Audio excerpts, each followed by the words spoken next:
Hello, everyone. I am so excited to be here, and thank you all for giving us your trust and your attention and your presence today so that we can share with you something that we both really love that has changed our lives, made our lives better, and we can't wait to share just a little introduction with you today.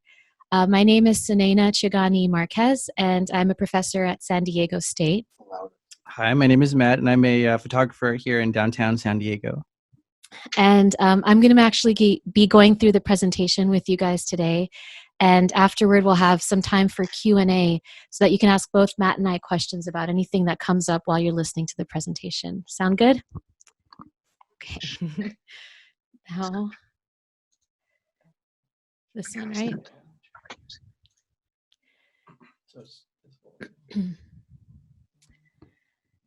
Okay, so what we would love to share with you today is this first ingredient to conflict resolution, or even to just building better relationships. It's this fundamental shift in the way we see the world that can help us connect better to others in our lives. And so that's what we're going to be going over today. So the first thing I'd love to do is dive right into a discussion on mindfulness. And this is a word that all of us have heard. Being, attendees to Infinite Love, I'm sure we've all heard this word, and it's actually been covered a lot because it's been shown to have positive associations with well-being, with better sleep, with less stress, and a host of other really amazing outcomes. But what does it exactly mean to be mindful? So the definition that is most popular, that most people use, is that mindfulness is paying attention to the present moment without judgment. And the two key things here are paying attention without judgment. And this without judgment piece can actually be really hard because we've been conditioned in our lives to see the world in terms of what should be true, what shouldn't be happening, what's good, what's bad, who's evil, who's angelic, all of these judgments that we've been conditioned to seeing the world with. And so it takes a lot of work to be able to strip those judgments away so that we can see more clearly. But of course, you guys know that with practice, repeatedly practicing seeing the world and stripping away our judgments, we can actually get pretty good at this. And what I would like to share today with you guys is that when we take this non-judgmental piece and we apply it to how we see the others in our lives and how we see ourselves, it can create the conditions for having more compassion and connection and understanding in the world. And of course, we want connection and understanding because we depend on each other, right? What I do affects you, what you do affects me. We depend on each other to help each other achieve our goals, to have a sense of well-being and peace. And so being able to see the world in this non-judgmental frame can really help us get there, to live in a place that is based on care and trust, understanding, and collaboration. So why don't we think about or talk about next why judgment can be a problem when what we're trying to do is stay connected to ourselves and to others. And for that, I'd love to start with an example. So imagine that you call up one of your friends and you want to ask your friend for some help with something. And you're expecting the friend to totally say, yeah, sure, that'll be fine. And when you call them up, though, you're surprised because the friend snaps at you, says a couple of harsh things, and then tries to change the subject. Now, if you're a human being, like I'm guessing most of us are, we very naturally might come up with some judgments of our friend. And whether we express these judgments to our friend or whether we just keep them inside of us where we're thinking about them with our friend, some of the things we might say either out loud or just internally is, for instance, what is your problem? Wow, what is your problem? Or you're being really rude right now. Or you have no right to talk to me like that. Or maybe you're not being a good friend. So all of these are judgments that we're using of the other person, and they're very natural.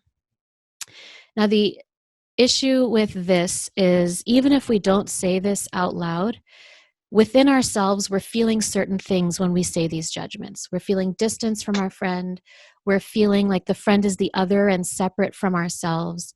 And we're feeling disconnected from our friend.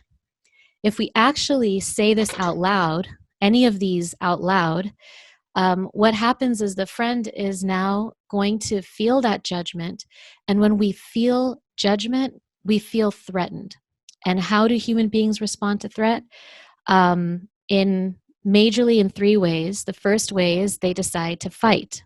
So if I feel threatened, what am I going to do? I'm going to fight back. So our friend may respond to us by saying, "What do you mean, what's my problem? What's your problem? You're the one who's being rude right now." And engage in this fighting action, which is not connecting. The friend instead may decide to flee. You know what? I don't need to hear this right now. I'm going to go. I'm really busy. I'll talk to you later. They may distance themselves from the relationship for a little while to deal with the conflict in that way. They might also freeze. They don't know how to respond. They feel stuck. They feel cornered, and they might just give in and say, "You're right. You're right. I'm being really rude. You're right. This is really wrong of me." And either way, any of these outcomes is very disconnecting. There is now a distance between you and this person that you care about.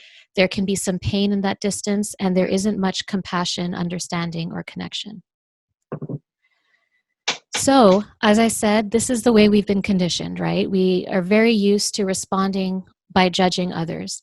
But there is another way to see the world that helps us get to that place of non judgment. And that's what I really want to talk about today, and also expand on how it can transform the way we see the world and the way we see each other. A clinical psychologist by the name of Marshall Rosenberg, he kind of penned this way of looking at the world called nonviolent communication. And he said that everything we have ever done and everything we will ever do, is to meet an underlying human need.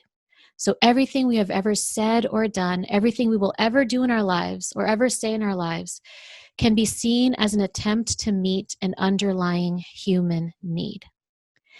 And every human being in the world has the same underlying human needs. So whether you are a grandma in China or an inner city kid in Chicago or a college student somewhere, we all have the same needs. We may have different ways of getting those needs met, but we all have the same needs. So if we can start seeing the world in this way, even if we don't agree with a certain strategy to meet needs, a certain behavior, we can at least understand the underlying needs beneath it and have some sort of compassion, connection, and communication with this other person in our lives. And I can tell you, this might not sound like much right now, but this perspective has transformed my life. I've been able to see myself with more compassion by seeing my behavior as trying to meet underlying human needs. I've been able to feel more connected to humanity. This perspective has, quite frankly, helped me fall in love with humanity.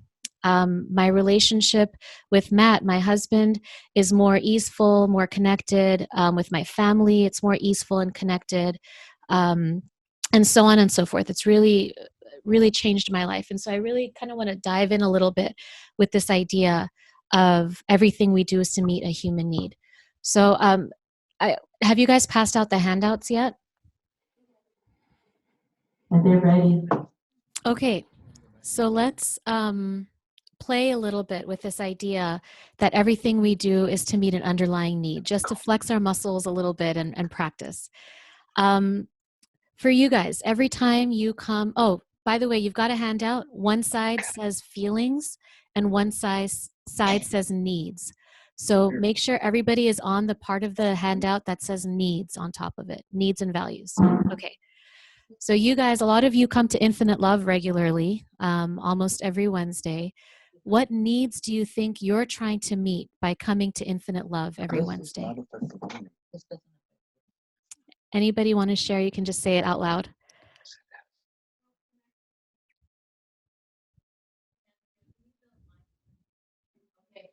Say self-connection. Self-connection. Yeah, self-connection. But it should. Anything else? Peace of mind. Peace of mind. Presence. What else? Presence. Presence. Better communication with family. So let's try to stick to the needs on the list. What do you see when you have better communication with your family? What does it give you that you value? And you might be able to see that on the list. Inspiration. Inspiration. Self-acceptance. Self-acceptance. Beautiful. Yeah, so you can see these behaviors that we engage in, they're motivated or can be seen as being motivated by things that we all need in our lives. And research is showing, this list that you guys have in front of you, research shows that we need a bit of all of these things in order to experience full well-being. When some of these things are missing, we experience less well-being. So this is a very basic part of our humanity. It's what makes us human, that we strive to get these needs met on a daily basis with everything that we do. So what about this? How about if you go to the gym, like 3 times a week, you go to the gym. What needs are you trying to meet by going to the gym? Health. So physical well-being.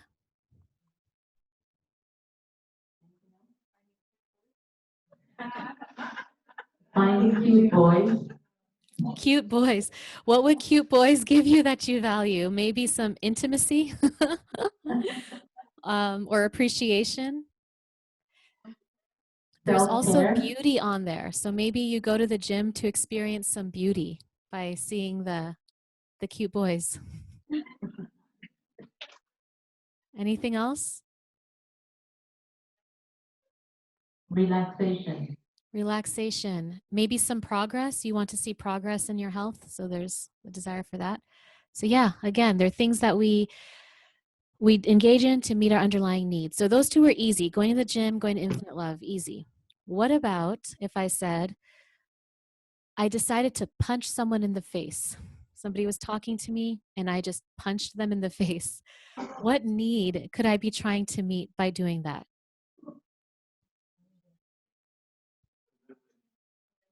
What's the need, guys?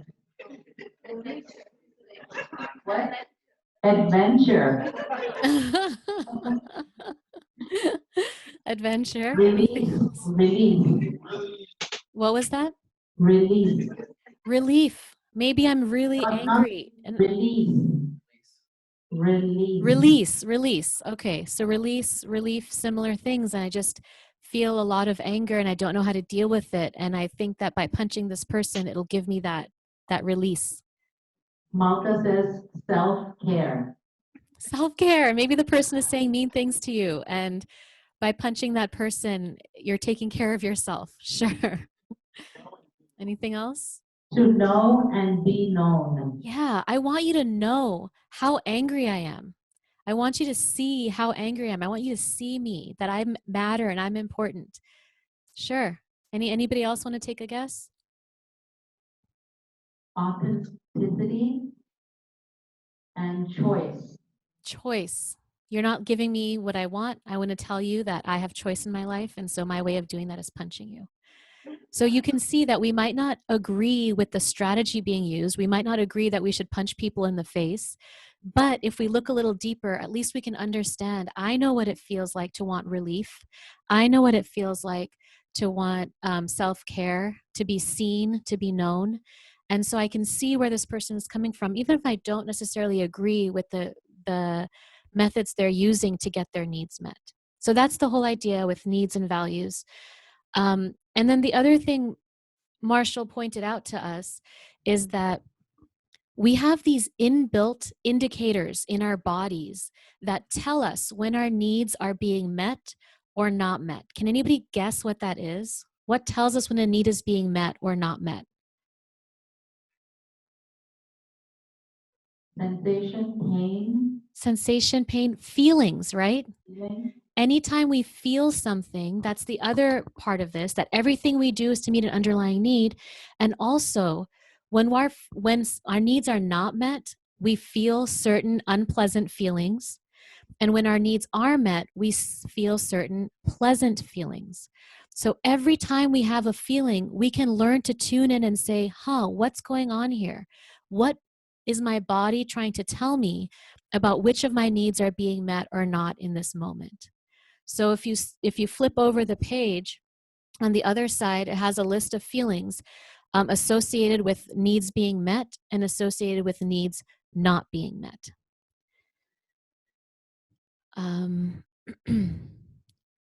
So yeah, we'll get back to that in a moment. Actually, just really quickly, just imagine in your brain, like, we all have a need for belonging. That's one of the basic needs we have. Now imagine your need for belonging is met. Somebody invites you out for dinner with a group of people. You can imagine you probably feel pleasant, pretty good, maybe pleased, maybe a little bit excited to go to dinner and feel belonging. But if your need for belonging is really, really met, where your family throws you a big surprise party and they tell you about how much they love you and how you've influenced their life and how you make the world a better place and all of this stuff, and now your need for belonging and acceptance is really, really met. And so then you may feel overwhelmed with joy. You may feel, what are the other feelings on here? Let me see. You may feel inspired. You may feel touched, and so on and so forth. So anytime our need is met, we feel these pleasant feelings. And when they're not met, we may feel unpleasant feelings. If somebody forgets to invite us to dinner, we may feel confused and disconnected, so on and so forth. So those are the two legs of this nonviolent communication stuff. And I'm going to put the slide back on the screen because I want to show you this, this image that we created.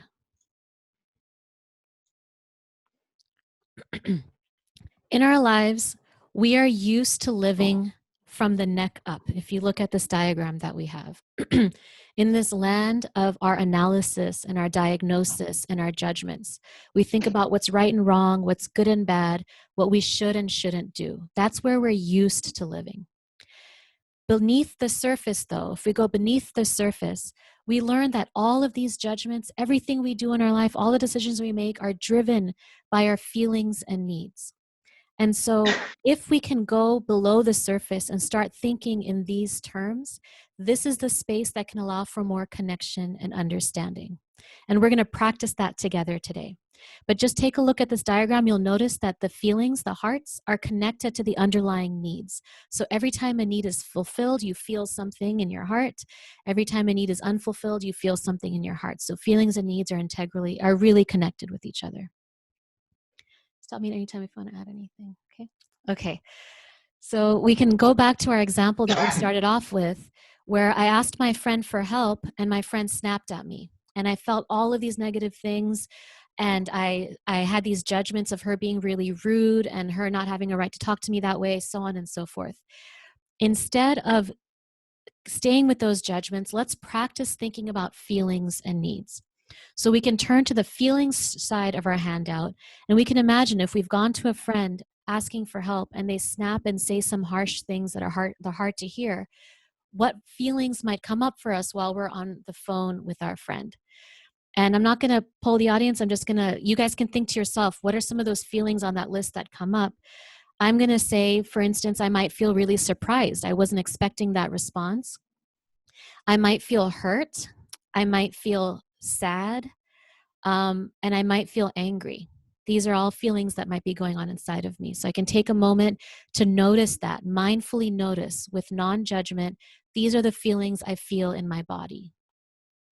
And then I can think about what needs of mine triggered these feelings. Again, all our feelings tell us that there is a need being met or not met.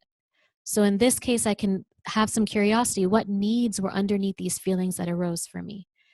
And you can flip over the handout if you'd like to see on the needs side what you think the needs are that were not met by my friend's behavior. But I will say that I probably was needing support and I didn't get that from their reaction. Maybe I was needing trust, that I can be open about my feelings and what I'm asking and not be treated in this way. Maybe I was needing friendship that wasn't fulfilled. And you can think of other needs that might not have been met by that behavior. But we can sit here and we can look inside ourselves and we can accept and acknowledge what's happening inside of us. And this process allows us to have empathy for ourselves, allows us to have compassion for ourselves, to give us that time and space to be heard and to be seen by ourselves, to help us get connected to what's going on inside of us, inside of our humanity. And this is such a precious piece of this whole process of being able to connect to yourself and understand yourself and have compassion. In fact, it's probably necessary before we can have compassion for others. Oftentimes, not always, but oftentimes, it's necessary before we can have compassion for others is to have compassion for ourselves. Of course, you were hurt. Of course, you were sad.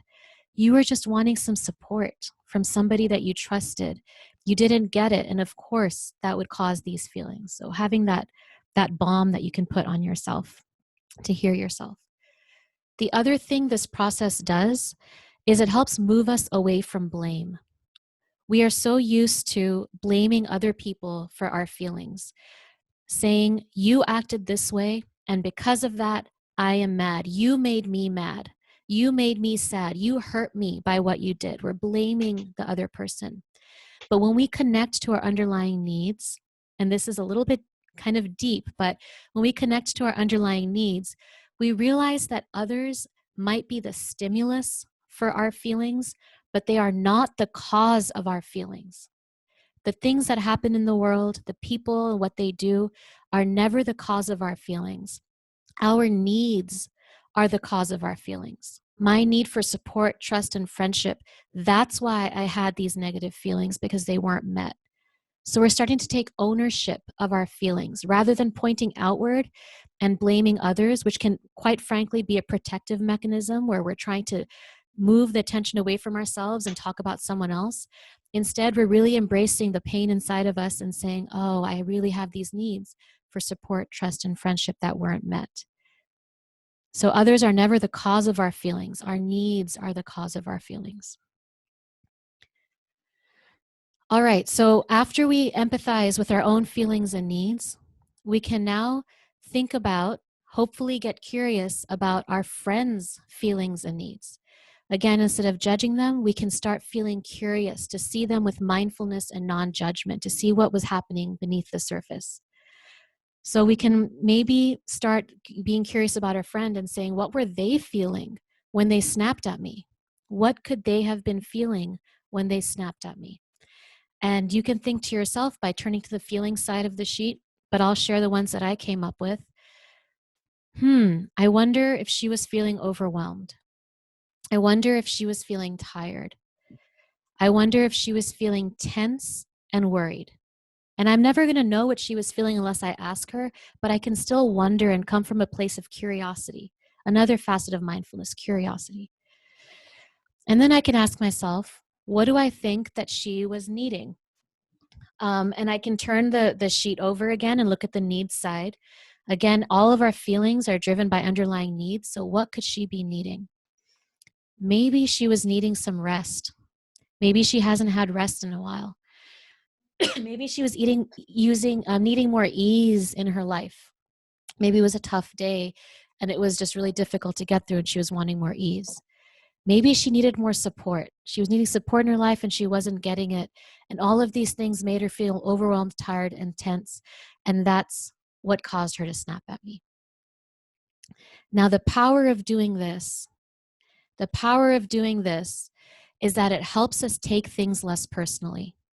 When people snap at us, when they say hurtful things, when they do hurtful things, it's very easy to say there's something wrong with me. They've done something that was caused by my behavior in some way.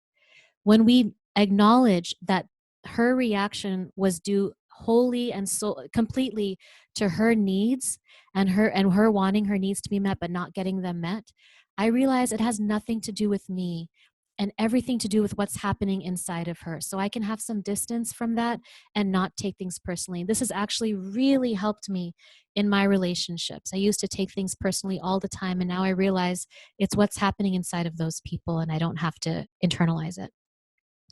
This also allows you to notice your friend's pain. when we're in a place of judgment, we might not be able to see, wow, my friend is suffering right now. My beloved friend, who I care about so much, is tired and worried and overwhelmed and is just needing support and understanding. So you provide room for compassion. You provide room for compassion and connection to flourish. So this is such a huge, beautiful thing. This is just one example of how this can play out in your life, but it makes room for peace and understanding and connection. So we can move from this, the judgments I showed you guys in the beginning. What's your problem? You're being very rude right now. You have no right to talk to me. You're really not being a good friend. And maybe if we get in touch with the fact that our friend is in pain, that we don't take it personally, we see maybe what they're feeling and needing, instead of reacting in this judgmental way, we can see the other person. Instead of judging the other person, we can see the other person. We may choose to react by saying, hey, you sound a little tense. Is your day going okay? Or after they snap, you can say, you sound tired, like you could really use a break. Can I support in any way? And imagine what a world of a difference it makes to respond to your friend in this way instead of the judgmental way. I'm going to pause there for just a second. So what we're doing essentially is responding to violence and pain and fear with love. And this work, being able to see the other in this way, in the beginning, it happens after the fact. In the moment, you might get triggered that they snapped at you. You might say things you regret. You might fight, flight, flee, or freeze. But later on, you can look back and try to say, I wonder what was going on with her. If you get really good at this stuff, though, you can actually do this in the moment. When you're triggered in the moment, if you've had enough practice and worked on this enough, you can do what Matt and I like to call NVC Kung Fu, and in the moment, turn your reactions to this loving response, this caring response. And when your friend hears you expressing care and concern and curiosity about their situation, the dynamic completely changes. And now it's a completely different interaction than if you would have responded with judgment. So this is the practice, going from living in our headspace of seeing the world as right and wrong, good, bad, should, shouldn't, my friend shouldn't snap at me, so on and so forth, to what am I feeling and needing, what are they feeling and needing, and how can we connect at that level? That's the work, and that's where the magic is. Matt and I are actually going to be coming to Infinite Love on March 7th in a week and a half to give a 6-hour workshop on really diving deep and practicing these skills so that we can be these peace warriors, if you will, where we can work to foster connection and care and compassion in our world. And resolve conflicts in our personal lives with our loved ones, whether it's family or friends or romantic partners. And so we'll talk about that a little bit more in a second. But I wanted to end with this quote, which one of my favorite quotes that I think really encapsulates this work. Compassion is born of understanding, and understanding is the result of looking deeply. And I'm wondering if we can pause there. I wanted to see if there were any questions or if Matt had anything he wanted to add. I'm going to switch back to the, how do I do this?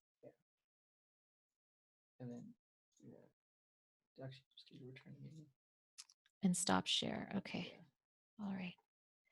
So thank you guys for listening. I would love to know if there are any questions or if Matt, if you wanted to add anything. Oh, thanks. Yeah, thank you. And the amazing thing about this process is that it's pretty much the same regardless of the relationship. Whether, as Sunaina mentioned this a moment ago, but whether it's with your partner, whether it's a friend, your parents, a loved one, even your boss, the process is very similar. So once you start to, really understand how this works and really be able to put it into practice, you just keep getting better and better at it, and you're able to use it in more and more relationships, and it just gets faster and easier. So we kind of describe it in a way like learning a language, where at first it can feel a little bit of a process, a little bit clunky, but as you get immersed in it, you just get faster and faster, and you're able to kind of translate what's happening, what you're saying, what other people are saying to you faster and faster. So it really becomes almost a part of who you are, and it can really improve almost any relationship. I don't think we've found an example where it doesn't help, which has been an amazing thing just in our experience. And I'd like to just add one more thing before we open for questions. What we didn't touch on at all is that this is not about just rolling over and taking what anybody gives you. Like if they snap at you, you just roll over and give love and you don't get to stand up for yourself at all. There's a whole process that we just don't have time to get into today about how to make requests with love and compassion. So we could talk to our friend later on and say, you know, I can see you're having a really tough time and I want to be there to support you. I'm wondering if this happens next time, would you be willing to maybe just tell me that you need a moment, and I can always call you back later, or what kind of an agreement can we come up with, because if it hurt when I heard that you had snapped at me. So this is not about not standing up for yourself. What I shared today was just the introduction of how to see the other person with compassion, and the tools that we want to offer can also allow you to ask for anything that you want in a compassionate way, in a patient way, and with understanding. So yeah, anything else? Yeah, and one of the things I think that has been also pretty special to me is that um, even if you have a relationship that is already strong, that you're already really happy with, I think these tools allow you to kind of take those relationships and make them even deeper, get even closer with people. I feel really fortunate that I have a really close relationship with my parents, and it's wonderful. But using these tools, I feel like I'm able to understand them on a whole nother level, and to be able to communicate with them and have them understand me and me understand them in a way that makes us just feel that much more connected. And it's been really a special experience. So I think that's an amazing thing where we have relationships that we definitely want to get much stronger, but even ones that we're happy with, those can, I think, be even better. So that's an amazing thing that I think these tools offer. Any questions? So we have 5 minutes left. So any Okay. questions? Sunaina thought that her presentation was short. I'm sorry. Was it too long? Anyone have any questions? Yeah.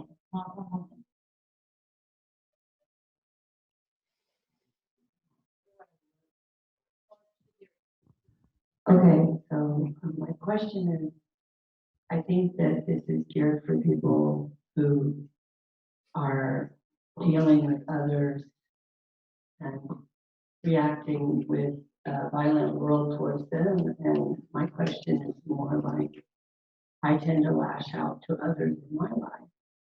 I'm the toxic one in my home. That's really kind of hard for me to out myself, but I am. So what is your advice with this approach for me? I just want to make sure I understood the question. Thank you for the question. It was that, what about if I find that I'm lashing out to others in my life, and how can I approach that? Is that correct? Yes. Okay. Um, I think that we are starved for empathy in our life.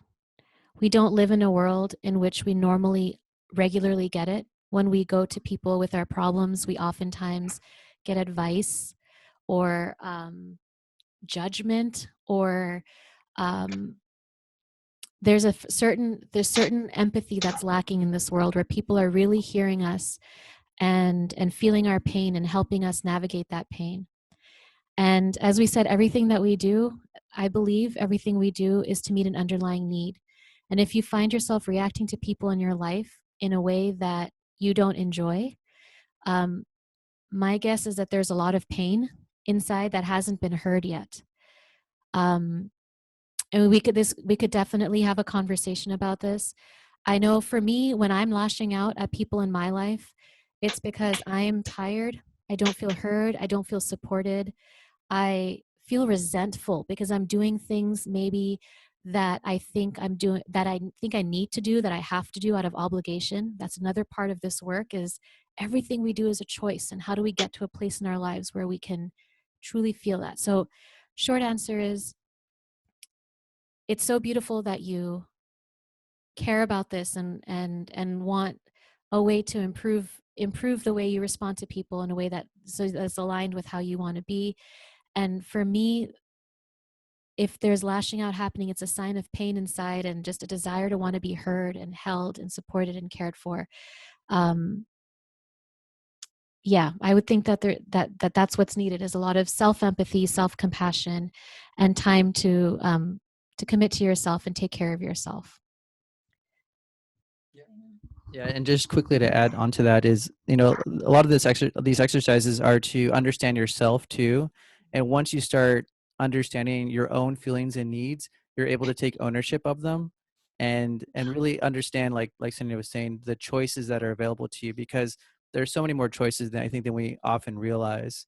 So there's just so much more, I think, so many more opportunities, to make to give ourselves to feel and act the way that we want to act when we understand where we're coming from. And so I think that's something that we can definitely touch upon in the future when we're there in McAllen.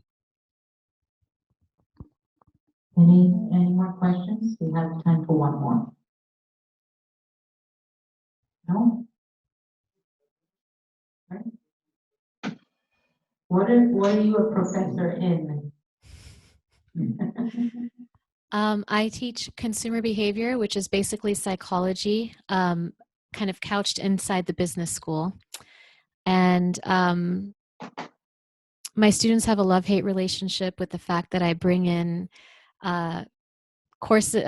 lessons on resilience and compassion and gratitude into the class. A lot of students love it, but that's what I love teaching. Consumer behavior is just my job. This is the stuff I love talking about. And so I invite you guys. Sorry, was there another question? Tell everyone about your Donovan prison. Oh yeah, the best thing I've ever done in my life, the most fulfilling, meaningful thing I think I've ever done to date is teach these concepts. This is besides getting married. Yeah, besides marrying Matt. We actually teach these principles at Donovan Prison in San Diego to a group of about 25 inmates. And we're going to be ending our third program pretty soon. And I can't tell you like how moved I am by hearing. We just did feedback forms the other day, just hearing the guys share about how much this has transformed their life. We meet with them once a week for about 13 to 15 weeks and just talk and practice and listen to each other and learn what empathy is and how to respond with empathy to people in our lives and to ourselves, how to understand ourselves more deeply. And it's really beautiful to see how transformational it is for people to learn these concepts. Awesome. Thank you. Thanks. Okay, everybody, they're gonna be here on March 7th. It's a Saturday, and it's from 12 to 6 o'clock. It's really going deep into this learning. There's only 30 seats available. I would really ask you to sign up today. Dina can sign you up, and the fee is $40 love donation. If you really want to come and that is not something you can handle, come and see me. We can work something out. And this is, as you can see here, I could not have explained it better, that this is so important for each and every one of us. So try and please sign up and be here on Saturday, and you'll see them live. And we will be serving snacks and of course, have your lunch and come here, and then we'll have food the whole day here for you. We'll keep feeding you because you're gonna need it. Anything else you wanted to add, Sunaina? Just so much gratitude for your time today and for listening in and letting us share the stuff that we love so much. And I love you guys. You guys are my mom's home away from home in McAllen. So thank you for your presence every Wednesday and the love that you bring to the community. Much, much, much gratitude for that. Thank you. Bye. Bye. Okay. So